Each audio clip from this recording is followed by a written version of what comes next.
Shalom, damai sejahtera buat saudara semua.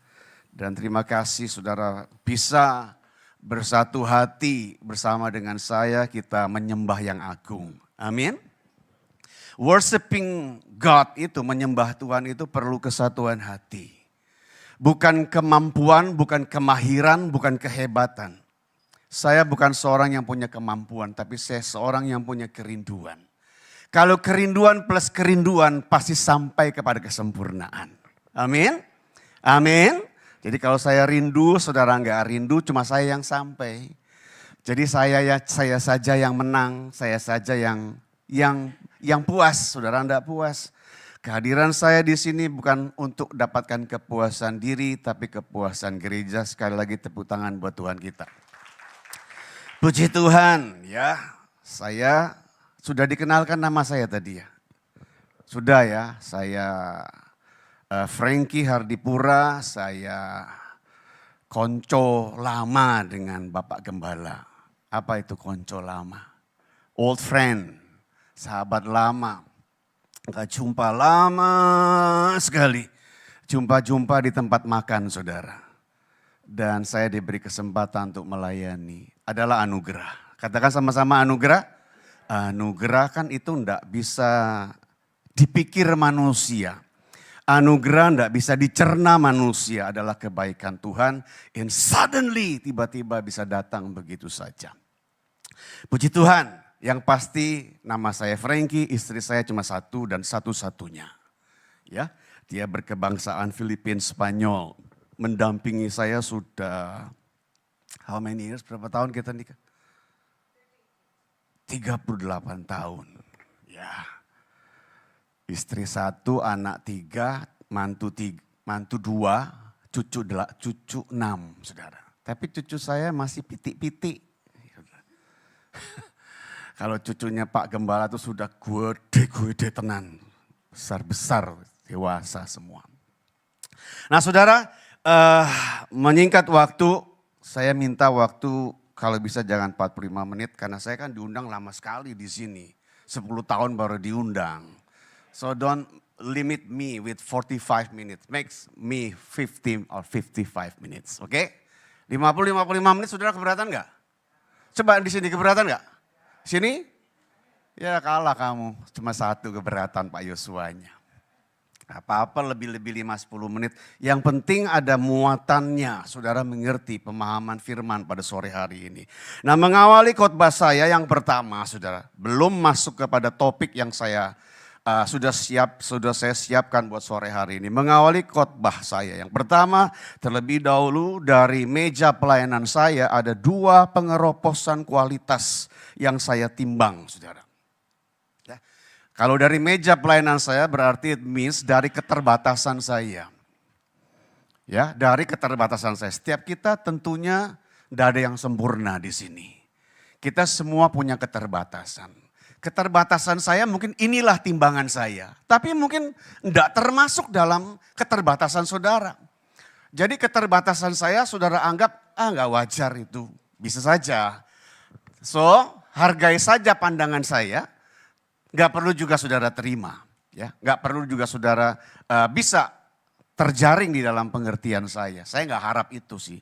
Tapi kalau paling tidak saudara bisa tangkap, bisa catch what's happened today in this moment. Itu paling tidak saudara punya gambaran. Pengeroposan kualitas yang sedang terjadi di waktu sekarang ini satu adalah tentang pembodohan umat. Pembodohan gereja yang ada di altar ini. Bukan di sini loh saudara, di altar saudara. Ya, oleh para pembicara, oleh para hamba-hamba Tuhan. Mungkin termasuk saya di dalamnya. Tapi kok mau jemaat, tapi kok mau gereja dibodohi sama pendeta saudara. Oleh karena itu, sebab itu saya mau menyampaikan seruan kepada saudara. Jangan mau jadi gereja yang suka dibodohi sama pendeta. Setuju katakan amin. Setuju katakan amin. Pendeta memang punya pembelajaran tinggi. Saya nggak setinggi-tinggi amat sih. Saya bukan DTH, MTH, bukan. Saya cukup STH saja. Sama kita selevel. Tapi ini jiwa muda. Generasi penerus. Saya generasi lama, saudara. Tapi sekalipun mereka yang berkata-kata seperti itu, jangan mau dibodohi. Tadi pagi saya katakan sekalipun akademisi atau apologet, ahli-ahli pembela iman yang katanya ngerti tentang Alkitab, mereka ngomong membantah yang sudah ada standarnya dibantah.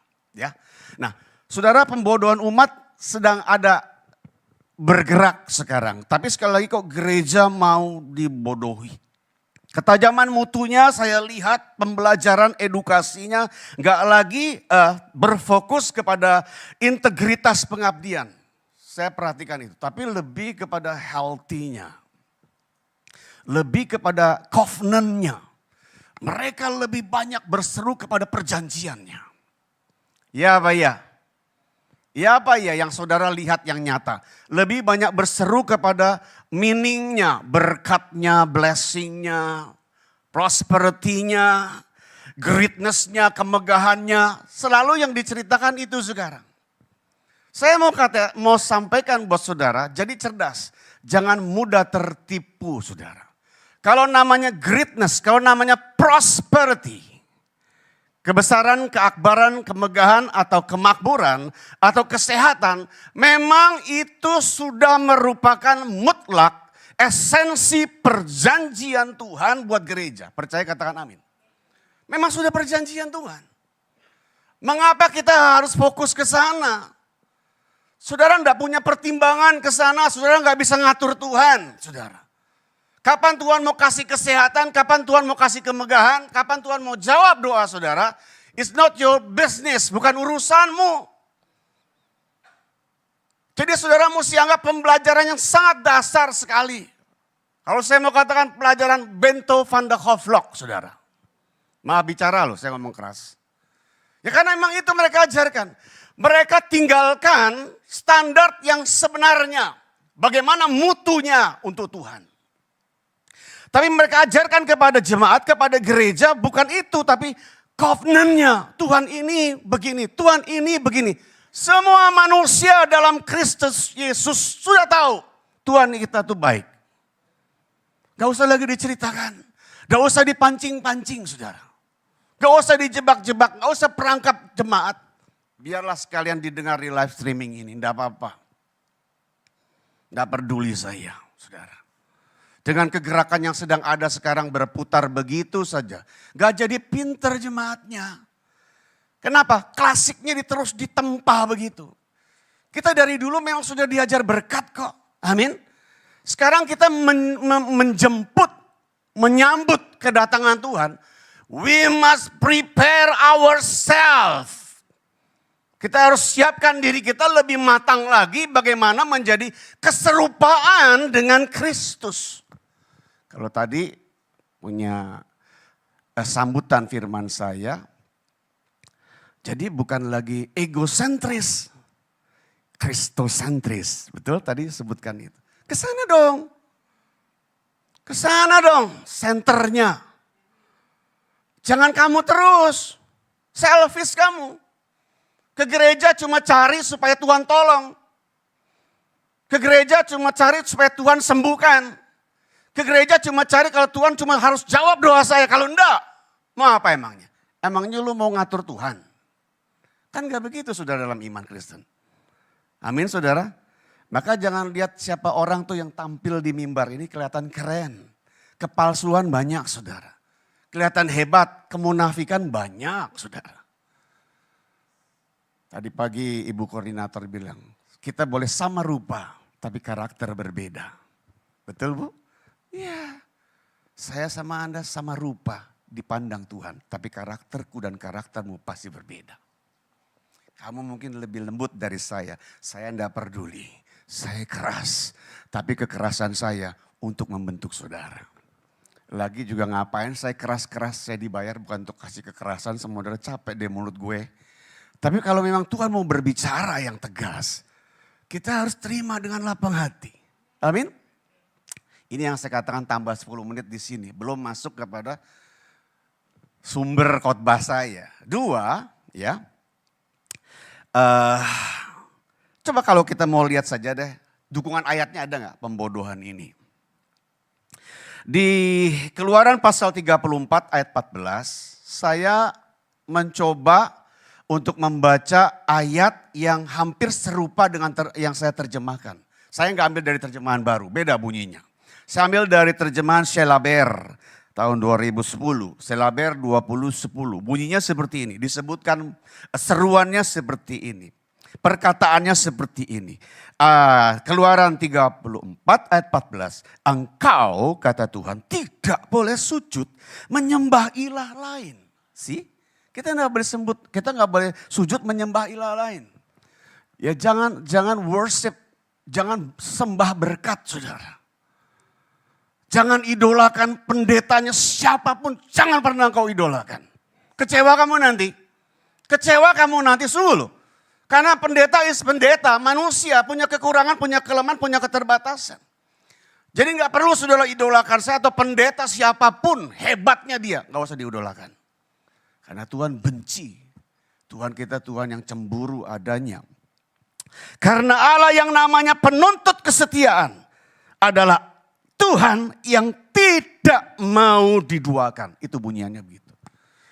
Itu seruannya. Jadi prioritaskan saja Tuhan. Siapapun status orang di luar kita, tidak peduli. Tapi Tuhanku di atas segala-galanya. Tepuk tangan buat Tuhan kita, saudara.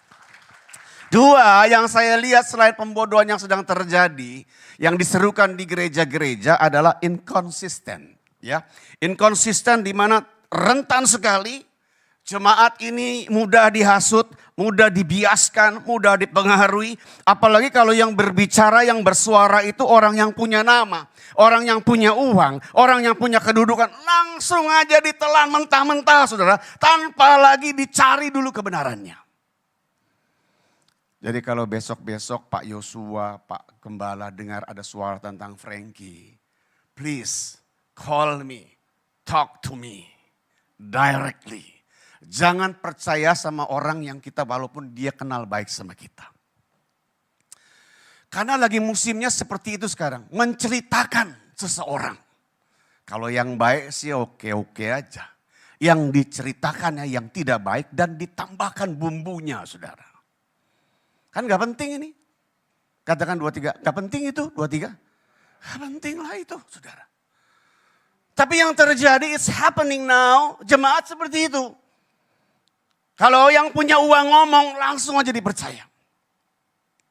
Kalau seorang yang berpendidikan tinggi di atas kita, Pak, DTH, MTH, langsung diterima STH mental kita.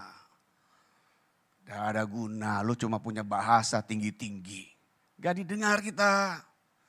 Hati-hati loh saudara, gak boleh ada benih seperti itu di gereja kita. Amin. Kan keluarga Allah blessing. Mesti hidup gitu loh maksudnya. Hidup ininya loh mesti ada dedikasimu harus kelihatan saudara. Ya, seperti itu.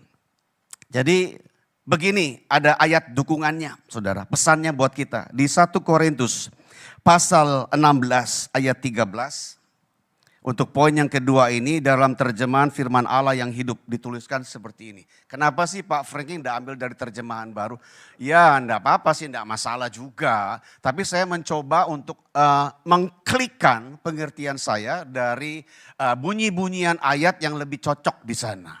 Ya, tapi enggak lari. Selama itu enggak lari, terjemahan itu tetap benar di hadapan Tuhan. Tetap disebutkan Bible, saudara ya. Seperti ini bunyinya, waspadalah terhadap bahaya rohani. Berarti rohani itu, spiritual itu ada bahayanya saudara. Yang harus kita waspadai. Setuju katakan amin? Siapapun orang yang ngomong harus waspada. Jangan kamu telan mentah-mentah. Ya, waspadalah terhadap bahaya rohani. Kemudian disebutkan berdirilah teguh di dalam Tuhan. Terjemahan baru bunyinya gimana sih?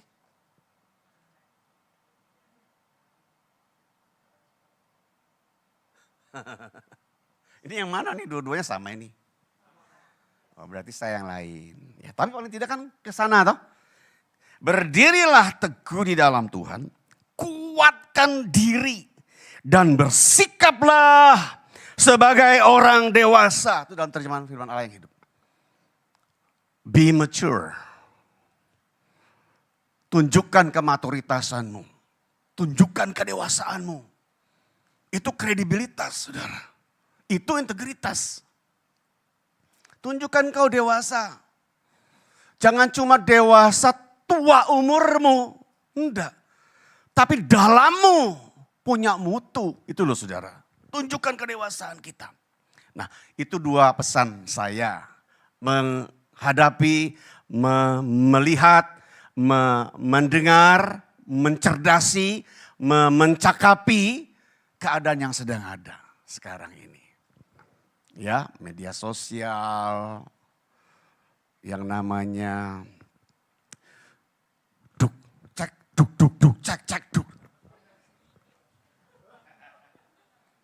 Aduh, itu aja, itu semua orang ikut. Pendeta-pendetanya ikut kabeh, saudara. Ngetrend. Saya pikir ini pendeta memang sudah terjajah sama dunia ini, saudara. Saya sih kalau yang enggak ada koneksinya sama Tuhan. Saya enggak mau campur di sana, saudara. Mau duduk cek, pret, terserah, bukan urusan saya. Tapi anehnya kok kalau sudah bunyi begitu pendeta ngomong di mimbar semua ketawa. Tadi aja ketawa toh. Sebenarnya gak usah diketawain saudara yang saya begitu.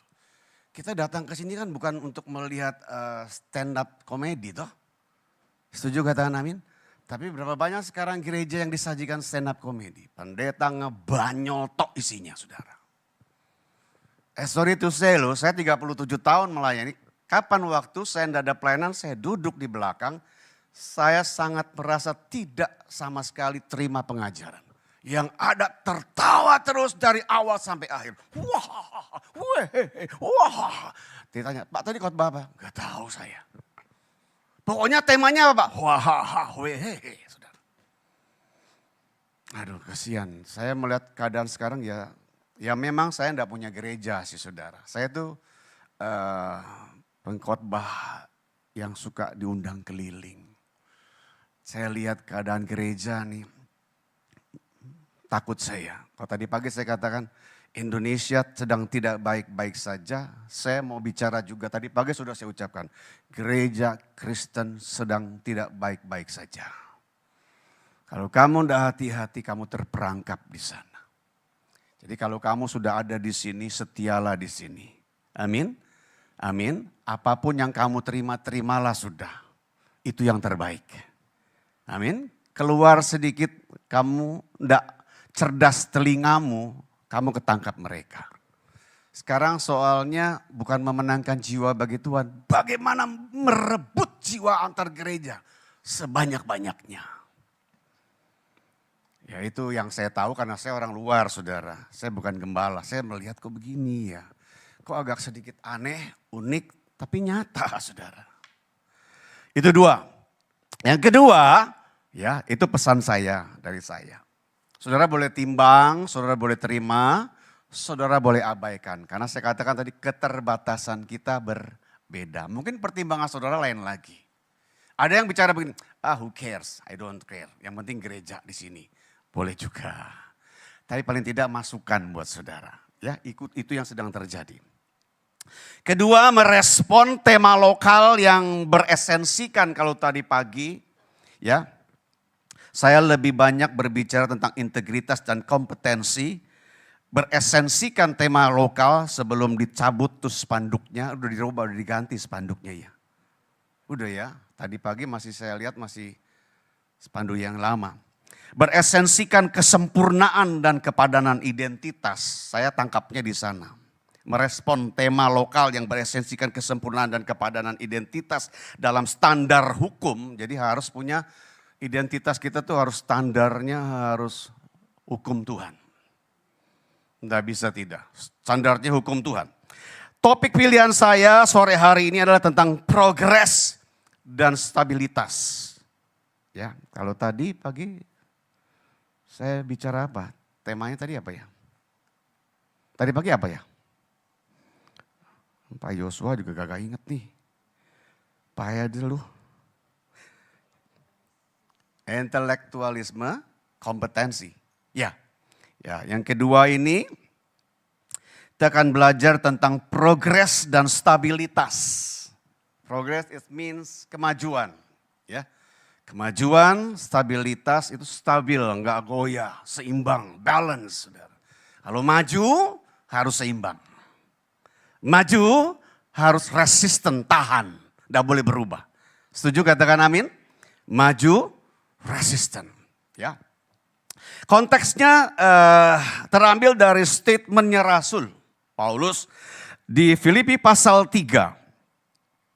Ayatnya yang ke-13 saya baca ya, untuk saya punya topik ini, saya punya tema yang kedua, progres dan stabilitas. Filipi pasal 3 ayat yang ke-13 dari Selaber, terjemahan Selaber ya. Dikatakan demikian, hai saudara-saudaraku, kata Rasul, aku tidak menganggap bahwa aku telah menangkapnya. Aku tidak menganggap bahwa aku menangkap Kristus. Itu statementnya Rasul. Bukan aku yang tangkap Kristus, dilebarkan, diluaskan, Kristus yang tangkap aku. Christ catch me. Jadi bukan Paulus yang cari Tuhan, tapi Tuhan yang cari Paulus. Bukan kamu yang rindu sama Tuhan, Tuhan yang rindu sama kamu supaya kamu ikut Tuhan. Setuju, katakan amin? Pada awal mulanya Tuhan, saudara. Pada mulanya adalah Allah. Itu kan Kejadian pasal 1. Stop loving, tolong berhenti tertawa. Nanti saya tegur, tersinggung loh. Ya, tolong perhatikan sore hari ini. Saya tipikal pengkhotbah yang serius, saudara. Ya, tolong saudara perhatikan baik-baik. Dan saya tidak pandang usia. Setua apapun saudara, kalau tidak menghormati firman itu tidak betul itu, saudara. Ya, apalagi kita masih muda. Dikatakan demikian, hai saudara-saudaraku, aku tidak menganggap bahwa aku telah menangkapnya. Tapi yang kulakukan, kata Paulus, ialah melupakan apa yang ada di belakangku.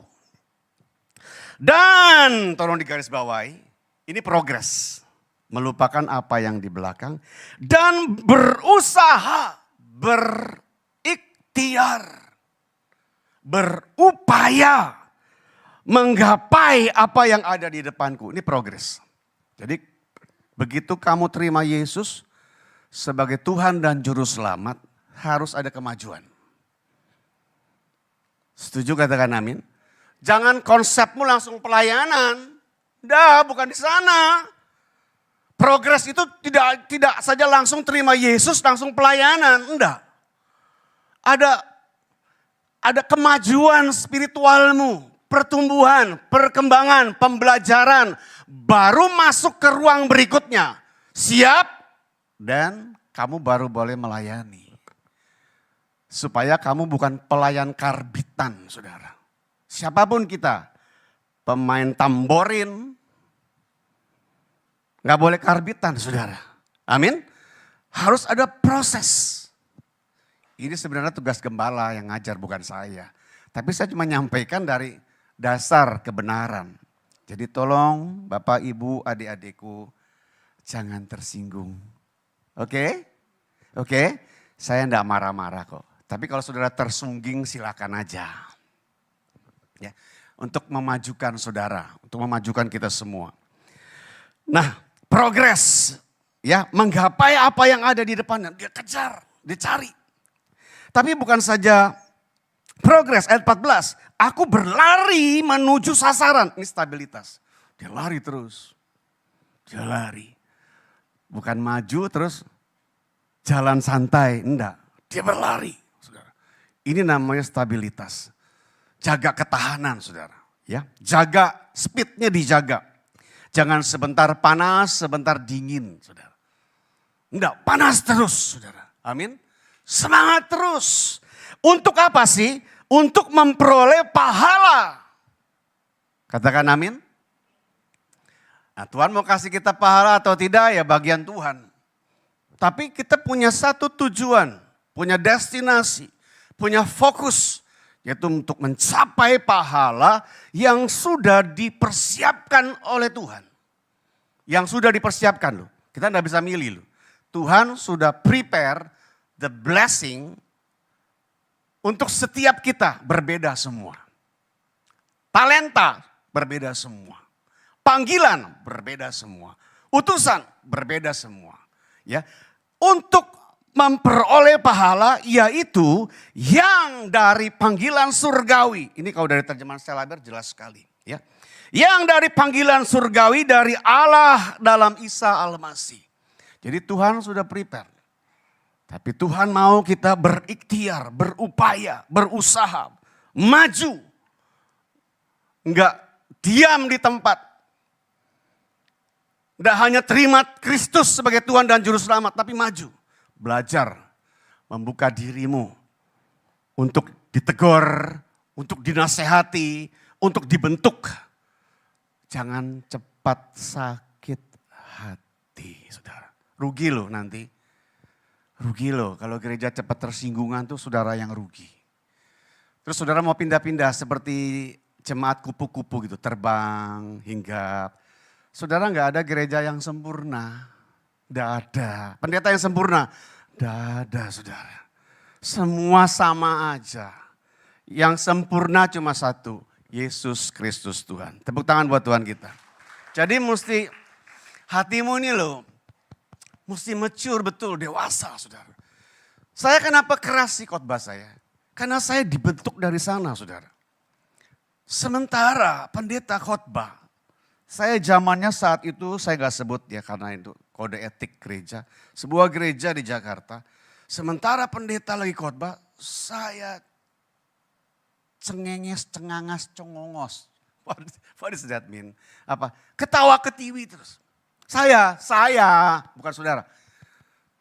Waduh saudara, ngeri banget. Pendetanya taruh mic, dia tinggalkan gereja itu. Itu bukannya keras itu, nggak sopan tuh pendetanya saudara. Bos saya dipanggil apa? Ditegur apa saudara? Sejak saat itu saya sungguh-sungguh merasa, wah kalau ada seorang yang sedang bicara, utusan Tuhan, dengar baik-baik. Amin, saudara. Jangan tersinggung, benar. Gak ada maksud kami di atas ini untuk nyinggung saudara. Tapi kalau sampai saudara tersinggung berarti saudara punya kebenaran rendah. Amin. Saudara punya nilai kebenaran itu loh, rendah. Tapi kalau saudara lihat, puji Tuhan, puji Tuhan. Berarti high level saudara. Saudara sudah ada di sana. Jadi pendeta mau ngomong apa saja, karepmu, tak dengerin terus. Amin, saudara. Nah, itu yang Tuhan mau kita punya progres.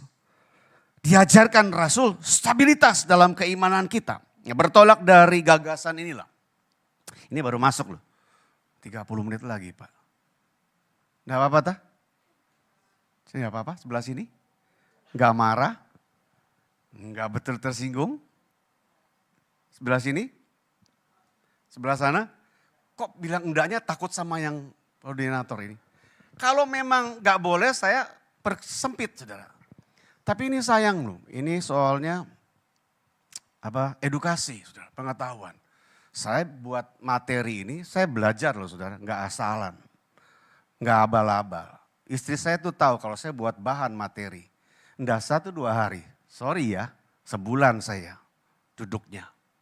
Saya renungkan dulu. Buat saya baca dulu. Saya mesti kumpulin bahasa yang bisa menyentuh jemaat.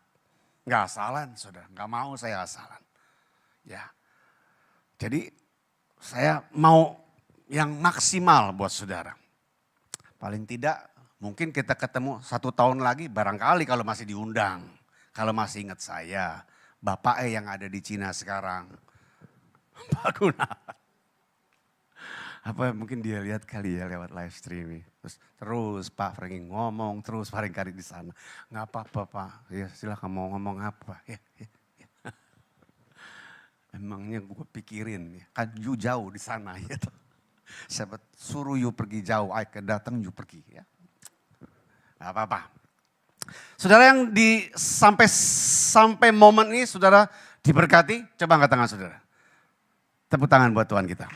Oke, bertolak dari gagasan ini kita akan belajar tentang progres dan stabilitas bersama dalam pokok bahasan 3 mutu presentasi atau 3 tampilan peragaan kebenaran.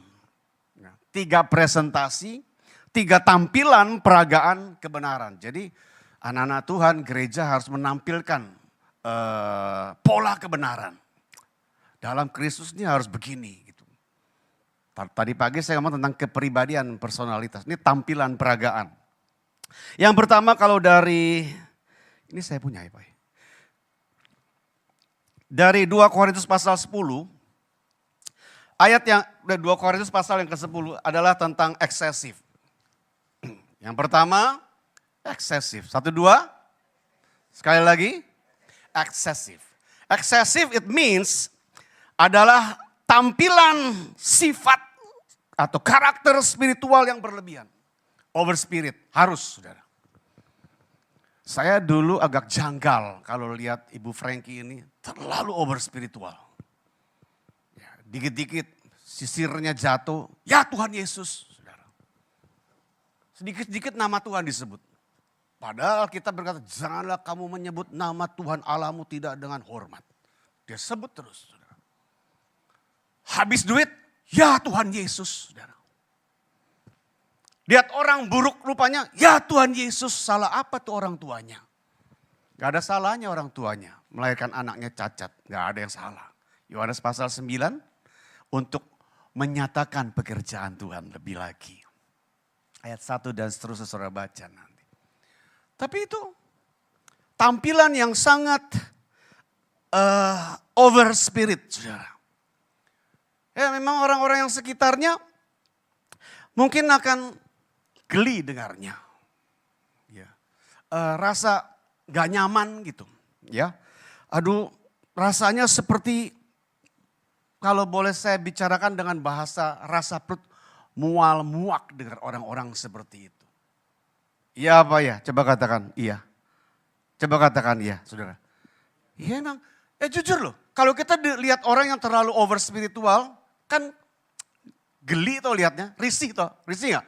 Dikit-dikit nama Tuhan. Dikit-dikit bawa nama Tuhan. Dikit-dikit bawa nama Tuhan. Tapi saya ditegur Tuhan. Enggak apa-apa Frankie. Enggak apa-apa. Aku suka mereka yang seperti itu. Nah kalau Tuhan sudah suka, saya mau apa? Kamu jangan tegur istrimu seperti itu. Biar dia seperti itu. Karena aku suka dia berpribadi seperti itu. Berarti dia bangga dengan otoritasku. Dompetnya mulai kosong disebut Tuhan Yesus. Berarti dia mengandalkan aku. Bukan kamu lagi sebagai suaminya. Saya pikir betul juga nih. Gitu aja Bu. Kalau Pak Yosua nggak kasih kita bulanan buat pasar. Oh Tuhan Yesus. Kenapa bulanan ini jadi tambah kurang ya Tuhan Yesus. Oh Joshua jangan gak dijawab saudara. Karena dia pun terbatas Bu. Jadi saya pikir tapi apakah ada satu kebenaran yang mendukung hal ini. Ada saudara. Paulus bangga. Dengan radikalismenya dia bangga. Jadi saya mau tanya, gereja boleh radikal gak? Boleh. Gereja boleh ekstrim gak? Boleh, saudara. Asal tadi bukan egosentris, saudara. Radikal itu. Tapi kristosentris. Saya tangkap tadi doanya. Bagus, saudara. Saya tangkap seruannya setelah saya khotbah. Kesana senternya. Kesana. Kesana terus. Bangga Tuhan. Tapi kalau ke kamu marah Tuhan. Cemburu dia. Tapi ada nggak ayatnya? Ada. Nih saya baca buat saudara. Jadi jangan peduli orang di sekitarmu. Kalau menganggap kamu terlalu ekstrim lu. Terlalu radikal lu. Fanatik lu. Dikit-dikit Yesus. Dikit-dikit Yesus. Gini aja jawab. EGP emangnya gue pikirin. Gitu aja saudara. Terserah. Biarin aja. Mereka mau ngomong apa. Yang penting kamu dengan Tuhan. Bukan kamu dengan dia. Amin. Lu gak mau terima gue urusan lu. Ngapain lu deket-deket gue? Emang gue begitu orangnya. Tapi bukan gue berarti jadi ikut maunya lu. Enggak, berarti gue punya prioritas enggak ke Tuhan dong. Ke lu, jangan saudara. Prioritas harus tetap sama Tuhan. Amin.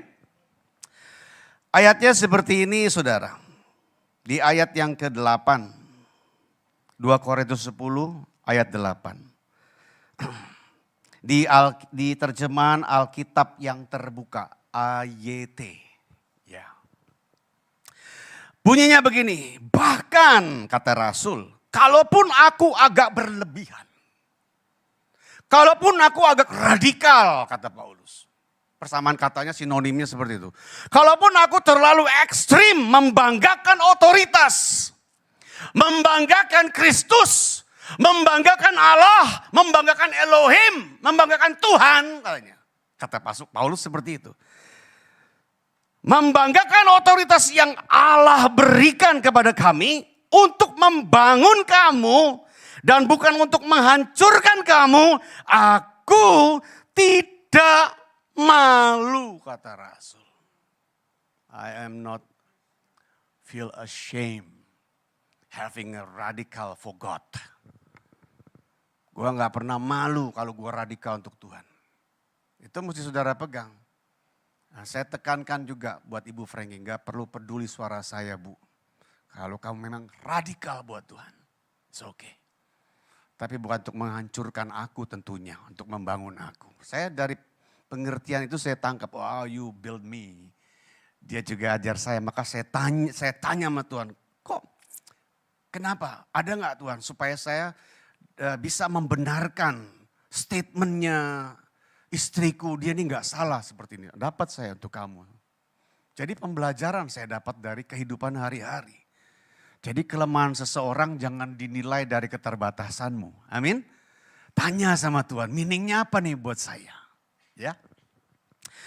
Jadi kalau saya ganti bahasa ayat 8 itu dengan bahasa temperamental gaulnya. Tadi saya sudah sebutkan, temperamental gaulnya. Paulus ngomong begitu, emang begini, bicaranya begini. Emangnya gue pikirin gak ngurus, penting gue sama Tuhan, bodoh amat kali sama lu orang, itu loh.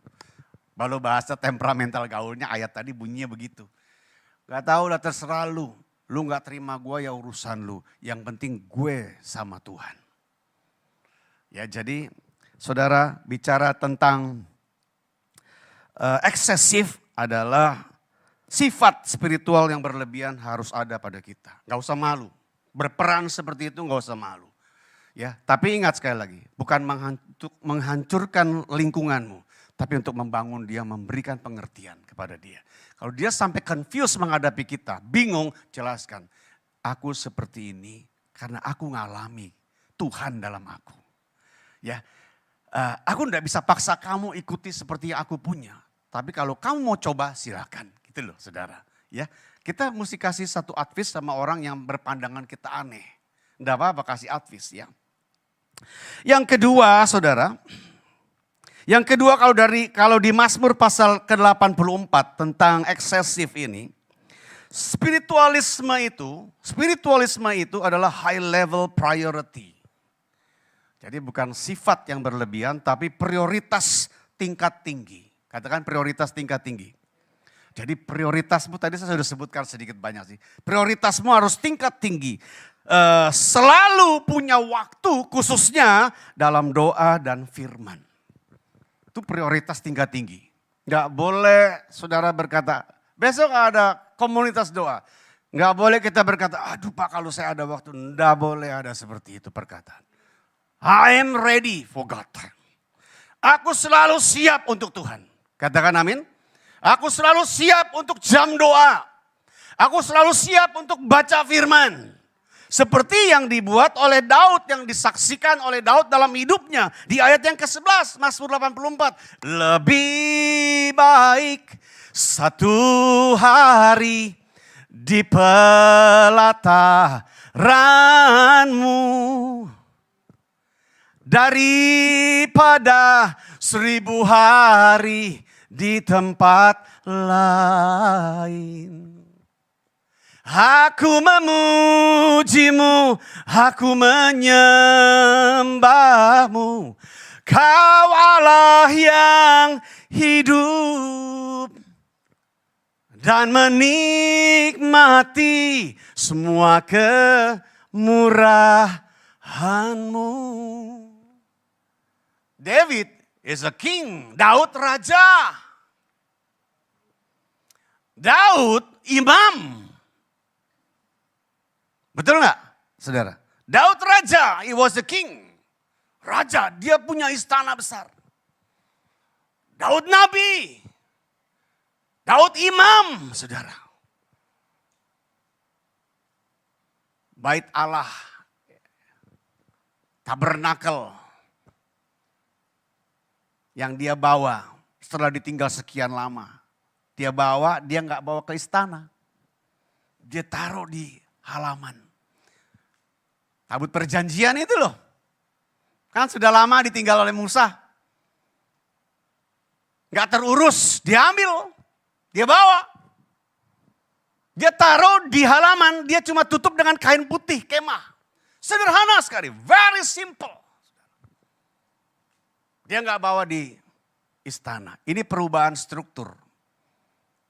Perubahan struktur kalau Musa dihormati betul tabut perjanjian itu. Ditaruh di tempat yang paling mulia. Di level yang paling tinggi. Ruang Maha Suci. Orang sampai ke sana harus punya titel dulu, saudara. Tapi Daud enggak. Dia taruh di halaman. Di sana, dia di istana. Dia ngomong sama Nathan, aduh, aku di istana. Tabut di sana, Allah. Tapi apa yang dia lakukan? Lebih baik satu hari dia nggak ada di istana. Dia ada bersama Tuhan di kemah itu. 24 hours. 24 jam Daud ada di sana. Dalam doa, dalam firman, Daud ada di sana. Dia nggak bangga dengan hartanya, dia nggak bangga dengan tahtanya. Dia bangga bersama dengan Tuhan. Tepuk tangan buat Tuhan kita, saudara. Itu prioritasnya untuk Tuhan luar biasa, Daud. Bagaimana kita? Saudara mau diberkati tapi prioritas waktumu untuk Tuhan. Masih hitung-hitungan. Daud enggak. 24 jam dia pakai, dia utus pengawal, dia jaga itu kemah. Dia di dalam, saudara. Dia enggak ada di istana, dia bersama dengan Tuhan. Tentang struktur di halaman itu mengajarkan tentang kerendahan hati. Kedekatan, intimacy, hubungan dengan Tuhan. Kita perlu hubungan dengan Tuhan, saudara. Bukan hubungan abal-abal. Bukan hubungan rutinitas tiap minggu saudara dipanggil nanti Jumat Agung saudara ada, enggak. Itu program. Tapi bicara tentang hati itu every day, every hour, every minute, every second. Setiap detik kita punya kontak sama Tuhan. Itu baru terjadi satu penyembahan yang esensial, saudara. Kadamashi botorolo kaya bahasandani nataralabase. Kahabasi potokorolo mabia basando. Habati karabasi potokorolo basando. Baru ada yang esensial. Setuju katakan amin. Jadi harus eksesif, saudara. Harus radikal kamu. Sifatmu radikal untuk Tuhan. Waktumu lebih radikal untuk Tuhan. Jangan takut kehilangan apapun. Kau dekat sama Tuhan, tak ada yang hilang satupun. Tuhan akan tambahkan segala kekuranganmu. Tepuk tangan buat Tuhan, saudara. Kedua, kalau dari Filipi pasal 3 bukan saja eksesif tapi inovatif. Katakan yang kedua inovatif. Ya, kalau yang pertama tadi ada 3 sebutan apa saya ajarkan. Divestasi tadi pagi, konservatif, moralitas. Itu kepribadian, personalitas yang mutlak harus ada pada gereja Tuhan. Kalau sore hari kita belajar eksesif. Radikalmu harus ada untuk Tuhan. Kedua inovatif, saudara. Di Filipi pasal 3, inovatif itu adalah bicara sifat maju dalam perubahan. Maju dalam perubahan. Jadi kalau berubah itu harus ada kemajuannya. Kalau maju itu harus ada perubahannya. Demikian seperti itu. Ada namanya sekarang yang sedang kuat pelajaran tentang progresif. Boleh. Boleh-boleh saja berubah. Bukan Alkitabnya yang dirubah. Setuju katakan amin? Bukan edukasi tradisionalnya yang dirubah. Jangan, harus permanen Alkitab itu. Progresif itu adalah sifatmu, karaktermu, pola hidupmu. Itu harus bertambah. Jangan Alkitabnya yang dirubah. Setuju katakan amin? Yang ada kan sekarang Alkitab yang dirubah, saudara. Pengertiannya, understandingnya, pemahamannya, pembelajarannya yang dirubah-rubah. No way man, sorry ya. Saya bukan orang sepintar-pintar mereka di luar sana. Tapi saya nggak bisa terima kalau lari daripada firman.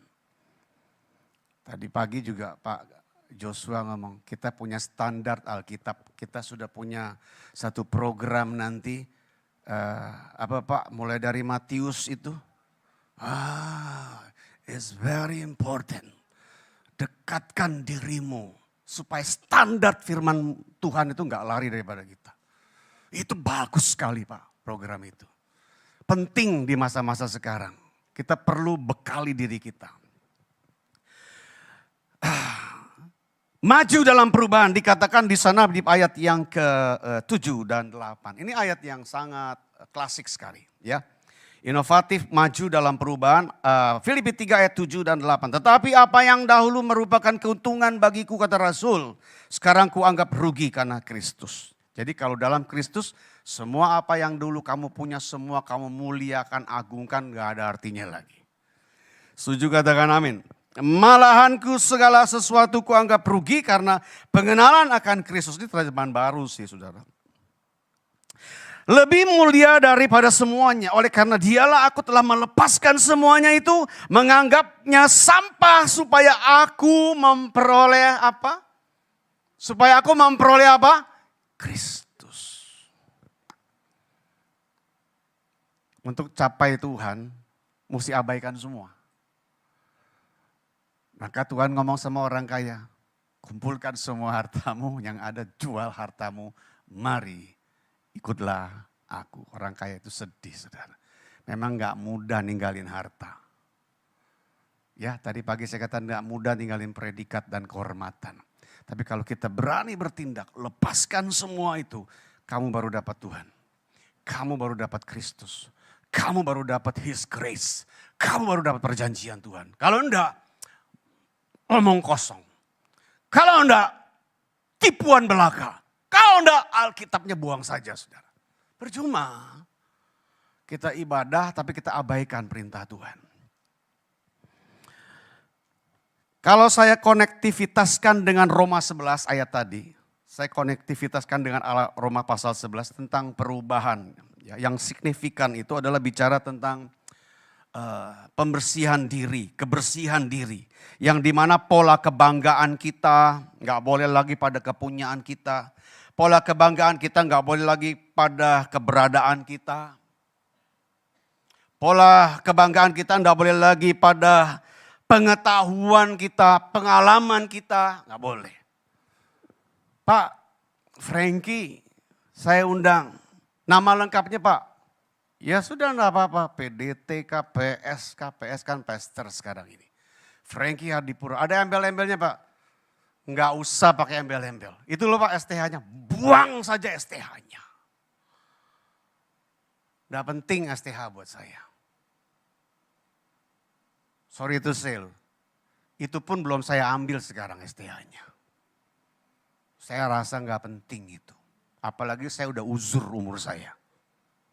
Siapa yang mau undang saya? Undang tuh Pak Pendeta sarjana teologi. Apa sih hebatnya sarjana teologi? Apa sih hebatnya? Nggak ada hebatnya kita Pak Yosua. Nggak ada hebatnya. Cuma kita menang bahasa, menang ilmu. Tapi nggak perlu juga kita bawa-bawa titel itu. Nggak penting, orang nggak mau kenal itu saudara. Di hadapan Tuhan nggak ada jabatan itu. Nggak ada, percuma saudara. Jadi Tuhan ajar sama kita jangan punya kebanggaan yang salah. Pengalaman muda. Tapi totalitas mulai waktu sore hari ini. Tentang kebersihan diri. Ya. Tentang dimana kita harus punya maju dalam perubahan. Totalitas militan kalau semua yang ada pada kita adalah otoritas dan legalisasinya Tuhan. Katakan amin saudara. Katakan amin. Sebab apa yang ada sampai saat ini kalau ada itu diadakan Tuhan. Yang baik kalau sampai sore hari ini ada kita lewati itu karena Tuhan. Bagaimana yang buruk Pak? Bagaimana saya sakit? Bagaimana Pak? Saya sudah di ajal kematian. Saya enggak kurang-kurang loh Pak kasih gereja ini, saya kasih persembahan ini. Enggak ada hubungannya persembahanmu dengan umurmu, enggak ada hubungannya. Jangan dihubung-hubungkan. Setuju katakan amin? Persembahanmu untuk Tuhan jangan dihubung-hubungkan dengan jaminan hidupmu yang harus lebih baik, enggak ada hubungannya saudara. Jadi kalau hari ini kita lewati ada yang buruk, pasti dilegalkan Tuhan. Kalau tidak dilegalkan Tuhan, kamu tidak akan pernah mengalami. Setuju katakan amin. Jadi jangan paku dirimu, aku dalam Tuhan. Aku nggak boleh ngalamin gini. Siapa yang bilang? Aku dalam Yesus, aku nggak akan bisa mengalami gini. Siapa yang bilang, saudara? Seberapa hebat solehnya Ayub? Ayub kan juga ngalami, saudara. Seberapa hebatnya Rasul Paulus, penyakitnya pun nggak bisa keluar dari tubuhnya. Sampai dia berkata seperti ini. Ayat di Kolose pasal 1 ayat 16. Saya lompati dulu Roma pasal 11 atau saya baca ya. Saya baca ya nanti saya lompat langsung Kolose 1. Roma 11 ayat 36. Segala sesuatu adalah dari Dia. Setuju katakan amin? Dan oleh Dia, kembali kepada Dia. Dan kepada Dia, bagi Dialah kemuliaan sampai selama-lamanya. Percaya katakan amin. Jadi kita tidak punya apa-apa, tidak punya yang baik, tidak punya yang buruk, semua dari Tuhan. Kalau kita alamin yang jelek sampai hari ini, susah gitu hidupmu, itu diizinkan Tuhan. Untuk kita supaya naik level sama Tuhan. Jadi jangan berpikir negatif tentang keberadaan hidupmu yang jelek hari ini. Kalau itu ada, pasti Tuhan ada andil di dalamnya. Enggak mungkin tidak. Kalau enggak ada, kalau Tuhan enggak mau itu terjadi dalam hidupmu, enggak akan terjadi. Gak akan pernah terjadi. Kolose 1 ayat 16, saya kunci ayat yang Roma 11 ayat 36 dengan Kolose 1 ayat 16 dalam terjemahan baru ya. Karena di dalam Dialah telah diciptakan segala sesuatu yang ada di sorga dan yang ada di bumi. Yang kelihatan dan yang baik apa? Singgasana maupun kerajaan. Baik pemerintah maupun penguasa. Segala sesuatu, tolong baca sama-sama 2-3.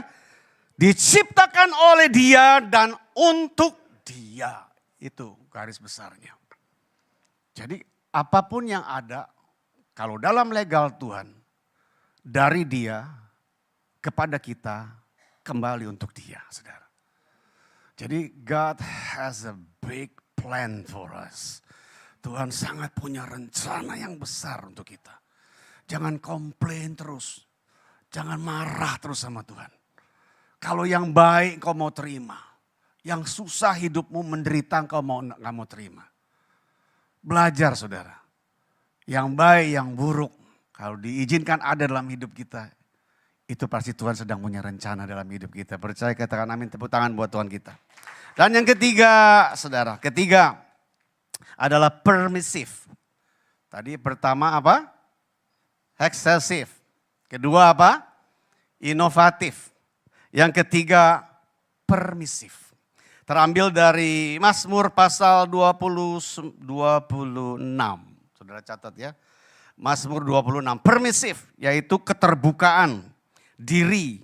Keterbukaan diri dalam pengabdian yang esensialitasnya bukan saja tentang kesiapan diri kamu berkontribusi. Ya, saya pelajari ayatnya seperti itu. Dalam pelayananmu, ya kita kan suka berkontribusi dalam pelayanan kita. I don't know apa itu kontribusimu, saya gak tahu. Apa itu uangmu, apa itu waktumu atau pikiranmu ya. Bukan itu saja esensialitasnya tentang permisif ini. Persembahanmu, tapi juga kerelaan ketika kamu dibentuk sama Tuhan. Katakan kiri kananmu. Kamu dibentuk sama Tuhan.